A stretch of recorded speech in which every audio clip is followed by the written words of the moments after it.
మాతాపితరుడు మనకు జన్మనిచ్చి ఉన్నతమైనటువంటి సింహాసనంగా చూడాలని ఇప్పుడు ఆనందపడుతూ ఉంటాడు. నా కొడుకు మంచి ఇల్లు కొట్టుకుంటే బాగుంటుంది, అలాగే నా కొడుకు కారులో తిరిగితే బాగుంటుంది, అలాగే నా వంశం అంతా కూడా అభివృద్ధిలో ఉంటే బాగుంటుందని ఎప్పుడు కూడా మాతాపితరులు అంటే తల్లిదండ్రులు ఎప్పుడు కూడా కోరుకుంటూ ఉంటారు. అంతేకాని వాళ్ళు నాశనం అయిపోవాలి, పాడైపోవాలి అని ఏ తల్లిదండ్రులు కూడా అనుకోండి. అలాగే ఏ తల్లిదండ్రులు అయితే మన అభివృద్ధిలో ఉండాలని అనుకుంటారో ఒకవేళ వారందరూ కూడా ఈ పూజా కార్యక్రమం చేసి ఉండొచ్చు, చేయకపోయి ఉండొచ్చు, వారందరూ కూడా తృప్తి చెందురుగాక. సర్వే ఋషయ ప్రియంద. ప్రతి మనిషి గోత్రం ఉంటారు, ఒకరు ధనంజయ గోత్రం ఉంటారు.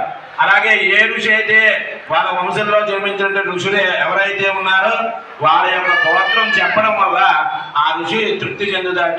దాన్నే ఋషి రుణం అంటారు. ఈ 3 రుణాలు కూడా ప్రతి మనిషి కూడా తీరుస్తూ ఉండాలి. అదే భూత రుణం అంటారు. భూతాలంటే ప్రతి మనిషికి కూడా ఈ శరీరాన్ని ఆవహించి ఉంటాయి. ఇవన్నీ కూడా మనం నడవాలంటే భూమి కావాలి, మనం పీల్చాలంటే గాలి కావాలి, మనం తినాలంటే అగ్ని